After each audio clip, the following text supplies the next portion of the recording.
Before we get into the ratings, I want to ask one last question. Uh, we obviously this is now we've solidified the Fast and the Furious cinematic universe connection with Better Luck Tomorrow. But beyond this, what are your each of your favorite cinematic universes? I'll start with you, Anthony. Ooh, cinematic universes. Honestly, I think my favorite universe of late to have been created would be the one from John Wick. I think that it's so rich with lore that has yet to be explored. And I think that the studios and the writers are so eager to explore it that it really has me excited. So honestly, that's probably one of my favorite right now that has so Have you read much. any of the comic books?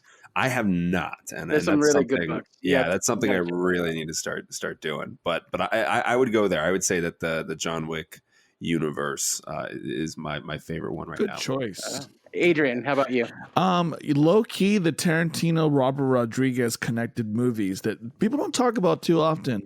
But there's definitely a connection between all of the Tarantino movies and all the Robert Rodriguez movies. Some of them, I think, and correct me if I'm wrong here, some of them are movies or within the universe. There's two universes. There's the in-film universe and the out-of-film universe. That's my favorite low-key cinematic universe that no one ever talks about too much because you see a Tarantino movie and I think most people just kind of perceive it as this is a standalone Tarantino movies. But no, there's actually a lot of wide-ranging connections between his movies and Robert Rodriguez's movies. Like I didn't know that Machete. I don't know if I'm saying that right. I'm Mexican. I'm ashamed of myself right now.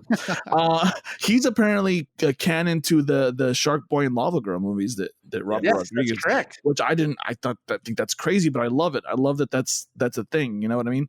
A bonus universe that I like that isn't really a movie franchise. It's a game franchise. The Grand Theft Auto movie, games. I sort of like the alt history of not so much the cinematic universe of those games, but the alt history version of those games. Where like I think somebody said the fan theory is that there was some kind of violence that happened in the 70s, and that's why violence is just like the norm in those games. Justin, you might know more about that than I do, but that's my other favorite sort of in universe franchises. Cool. But those two for sure. Very cool. Justin, what's yours? So I love, and this might be a little obscure, but I don't know, maybe not. I'm too hard on myself, but Avengers. No, I love George Romero's Night of the Living Dead, because you have Night of the Living Dead, you have Dawn of the Dead, you have Day of the Dead, you have Land of the Dead, and all those movies are actually connected within each other. I love going through those movies every now and again and rewatching them. And you can kind of pick up on little details that each movie has. Like in Night of the Living Dead, there's like a few things in that movie that actually end up connecting to Dawn of the Dead. And this is like, I don't know, I feel that they're slightly like precursors, like they kind of knew that they were getting into something, so they decided to build the universe anyway, whether it was successful or not. And when Day of the Dead came out, it had connections to both Night of the Living Dead, and then it kind of precedes Dawn of the Dead as well. So they all kind of like are interwoven with each other, but all have separate storylines. Nice. There's just small little details in those movies that make it really interesting to like go back, rewatch, and you're like, wow, this is actually a really cool zombie universe. And don't the zombies kind of evolve over the decades in those films too, to where like in Land of the Dead, they're smart zombies, right?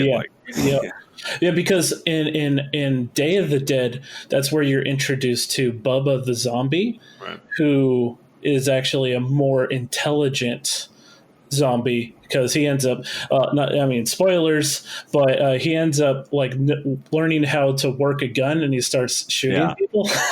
So I don't know if you guys seen that movie, but Was that the one where they're holed up in a high rise and like an underground science like a bunker or something? Yeah. Okay, there's a zombie movie where the rich people are holed up in a high rise and the zombies are on the outside walls or something, and it was like a sort of an allegory for the disparity between the rich and the poor. Did you guys ever see that movie? It was a zombie movie. Yeah, I believe that was Land of the Dead. I think that may have been Land of the Dead. I like that movie actually. Yeah, that's good. Yeah. Arnold, what is your favorite cinematic universe? I was been thinking about it, and I was like, Rambone, RoboCop. But you know, yeah, I do have to say, I was almost gonna go with Fast and the Furious, but then really I only liked, the first one, Too Fast, then pretty much Too Fast, Too Furious because of Eva Mendes. But mainly those two. I didn't really watch Tokyo Drift that much, but then I thought, you know what? No, my favorite has to be The Matrix. That would you say cinematic world universe? Cinematic universe. That's a good one. I was thinking The Matrix myself as well. I got so into that, and I just love the movies. I watched them over and over. I was able to recite all the lines like how I did with Rocky. But this was more the most recent, and I think hit the heart, a lot harder. Your heart does not sound very great. You should get that. And Aaron, what's your favorite cinematic universe? This is such a hard question. I guess for now, since I think animated movies deserve more love, so I've always been down with like the Ghost in the Shell. And I'm not familiar with like any like the connected universe to that. What are the other movies? I mean, I'm just in general like just the whole idea of Ghost in the Shell. I mean, I remember watching that. What did you think about the rebooted movie, the live action? I couldn't bring myself to watch it. I'll tell you right now, you don't need to. Is that the one with ScarJo? Yeah, that's ScarJo. Yeah, I actually saw. See, that's the thing. I understand why people want to see a live action version of an animated movie, but I just think the animated movies are just so strong as they are. Oh, they totally are. It's like this movie was a Ghost in the Shell. Definitely is fathoms lesser than the animated movie, and you can tell why just watching them back to back. It's so easy. Some stories are just better suited to some mediums. You know what I mean? Yeah. I don't know what it is. Well, I think it's just because with animation, it's just so much easier to believe, to suspend your disbelief. Yeah. But yeah. That's true. I mean, even just looking at like Star Wars, I have more fun and I enjoy the animated versions of the Star Wars properties than I do the live action. That's fair because those are better written than especially the last two movies that we got. Yeah. I agree. Well, my last my favorite cinematic universe, like there's a few that you guys already mentioned, but this one has always been like a really like tugged on my heartstrings just because it's like definitely based in reality and everything like that to a certain degree. Is the Kevin Smith universe. Oh, the View Askew. The View Askew universe. I really enjoyed all the character connections amongst like all the films. Although like as later films went on, I cared about the View Askew universe less and less. I didn't really like a lot of like the later on movies. I really hated the Jay and Silent Bob reboot. I hated it so much. Oof, yeah, it was rough. It was bad. But like between Clerks, Mallrats, Chasing Amy, and even Dogma. Dogma's good. Those four films with their connection to all their characters, especially with like Chasing Amy, Mallrats, and Clerks, the connection to there's not like this really need to watch them, but it's just so interesting, and it makes it like fills the world even fuller, you know. Yeah. And it just feels like real to me, and like so stuff that I went through when I was in high school, you know. So Definitely.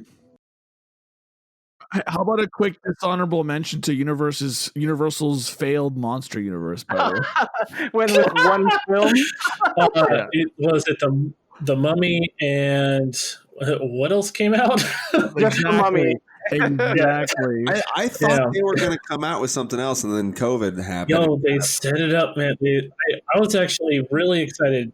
The Mummy movie, I've seen it. It's not great, but I was super excited about them setting up a monster movie universe. And I was like, man, if people just give this shit a chance, I know it can be good. But I don't know. Well, they have set up the Kaiju universe, right? So Godzilla, and now they're going to start going. Who do you guys think is going to win versus Kong and Godzilla? I think Kong's going to win the first one. They're going to have a rubber match. It's going to be a tie, and then you know who really wins? Humanity. No matter who wins, we lose. Yeah. You know, I guess before we go on, I just want to say, like, live action wise, I think for me, maybe the Terminator cinematic universe is probably one that resonates with me, because, I mean, I remember I watched T2 probably like 10 times in the theater. It was just that good, and even now, just looking how it's appropriate with AI sort of like advancing all the time. You know, and also, you know what's great is that I watched the most recent Terminator movie, where they brought Arnold back, you know, and with all the technology, with all the updated special effects that filmmakers have access to nowadays, you still can't beat T2. It's still a fantastic action sci-fi movie. It's amazing. One of my favorites, top 5, man, for sure. Yeah, well, and for film universe though, that one's getting a little dicey time. It's all over the place. Yeah, all over the goddamn place. Retconning a lot of things out that's like the X-Men timeline now. Like eventually they're gonna have to go, okay, no, clean slate. So just to touch on, Dark Fate is actually supposed to phase out all the other movies except for 1 and 2. That's what I heard, and I thought, okay, this could be good then. And I saw it pop up on Hulu, so I'll have a chance to watch it. Yeah, check it out. I mean, it's great seeing Linda Hamilton back on the screen. She's still a badass, you know, and she is. And it was fun to watch in some parts, but no, T2 is going to be the definitive best sequel movie ever made after Aliens, and maybe Empire Strikes Back. I don't know. Yeah, there's a lot of good ones. I forgot about Predators. That's pretty cool too. Yeah, Predators. Yeah, that's good. Like those movies. I'll go to the grave that Bad Boys 2 is better than Bad Boys 1. Yeah. How was Bad Boys 3? Did anybody see 3? I haven't seen. Oh yeah, it was. I didn't care for it. Oh, you didn't? I liked it. And they also had an idea. The director wanted to do a Bad Boys Beverly Hills Cop. No, Beverly Hills Cop. What's Axel Foley? Axel Foley, thank you. Yeah. It's like Axel Rose. No, wanted to do a Bad Boys and Beverly Hills Cop crossover. He said that they're in the same universe. Basically, what makes those movies good is the chemistry between Smith and what's his name, Martin Lawrence. That's why those movies are as good as they are. You know, but I need to catch Bad Boys. I haven't seen it, so I liked it. I mean, it wasn't as good as the first two, but it was a good homage to it. Nothing will beat motherfucker. You look 30. Another movie, a part 2 that was way better. Home Alone 2. Oh, Lost in New York. Yeah, way better. Bandits. That's definitely that's the only 2 good ones. The rest of the Home Alone movies that came after 2. Well, you guys know why Home Alone 2 is so good, right? Because Donald Trump's in it. That's all you need to he should pursue, if the whole presidency thing doesn't work out for him, he should pursue acting again. Just saying. I don't know. When's this episode coming out?